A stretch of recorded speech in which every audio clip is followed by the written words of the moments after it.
Let's talk about assumptions and biases as hypnotists, hypnotherapists, and coaches, and how it actually impacts our client sessions. Now, if you're thinking, Fritz, come on, I'm not biased at all.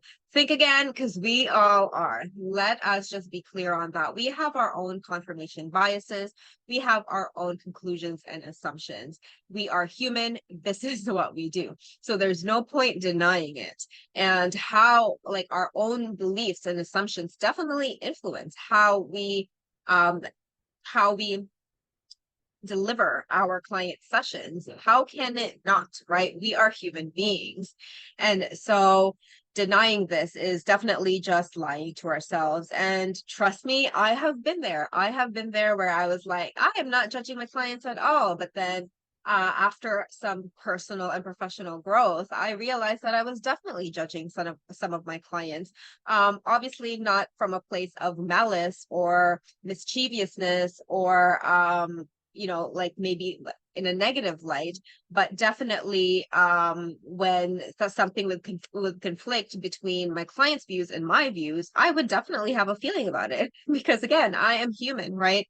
And so this is the thing. The reason why I want to talk about this is because when I was trained traditionally in a hypnosis NLP method, I was told that all of our clients have their own issues because they're not good enough, they don't feel lovable, and so some other things. But like, say, this school is saying the reasons why our clients are how they are is because of these three to four things, right?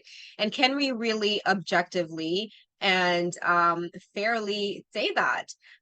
Because although our clients might have all of the symptoms of not feeling lovable, not feeling good enough, maybe not feeling that they're belonging, those are just symptoms anyway, right? That's not really the root cause. And it's not really about just pointing those symptoms out.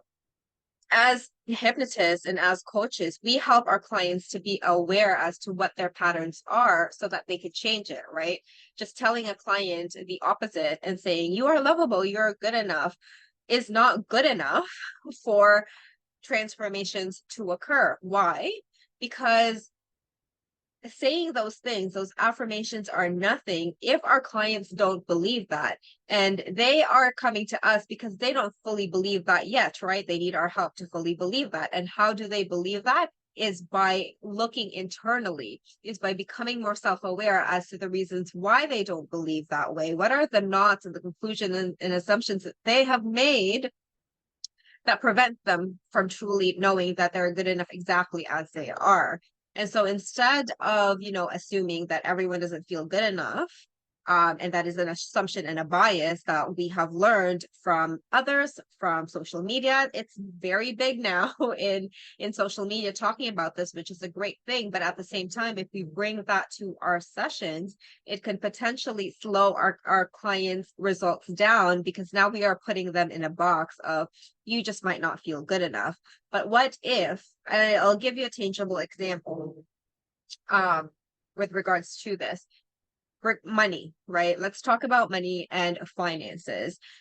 Maybe a client has come to us because they have money blocks, and for some reason, they cannot just keep the money in their bank. Now, the hypnotherapy world, the coaching world, the spirituality world will be like, well, that's just because you're not holding the frequency, or maybe that's just because you don't feel worthy of keeping that money. You have an upper limit, which, has some validity to it. But what if that client just doesn't know the skill set of keeping money?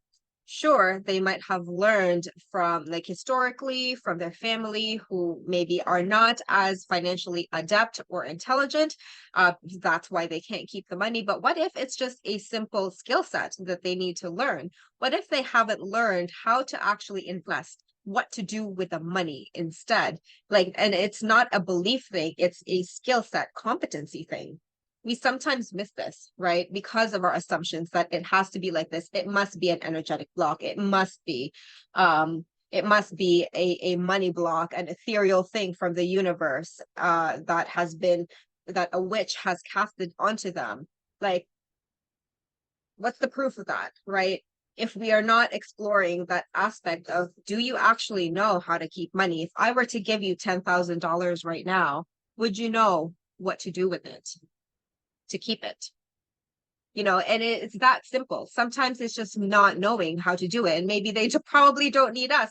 They need a financial advisor or someone to help them with their finances. And once that is in place, once they have the financial advisor in place and they know what to do, but still they can't keep the money, then it becomes more of like maybe an energetic problem, a belief problem. But sometimes we miss these things because we're too focused on our own biases. And especially in the hypnosis world, we think that hypnosis can solve everything. It is not. Like, hypnosis cannot solve everything. It's very powerful, but it's not the be all and all for sure. And I am a conversational hypnosis trainer, and I'm saying this. So taking a look at the different perspective is really, really vital, and not allowing our own personal biases with regards to the love and the passion that we have with regards to these methods, and allowing ourselves to think in different ways, different perspectives, because it is through these things, it is through this higher level thinking that we really get to help our clients in a much more profound way. Because, for example, if you are a hypnotist or a coach who helps with money blocks, and you can help them through the belief aspect of it, and also how to refer, or maybe you do have experience with finances, how much more better is your service going to be, right? Where you can actually help clients believe in themselves and do the actual steps, the actual necessary logical steps that they need to make in order to be able to keep that money. So I hope that this helped. Let me know if you have any questions at all, and I will see you soon.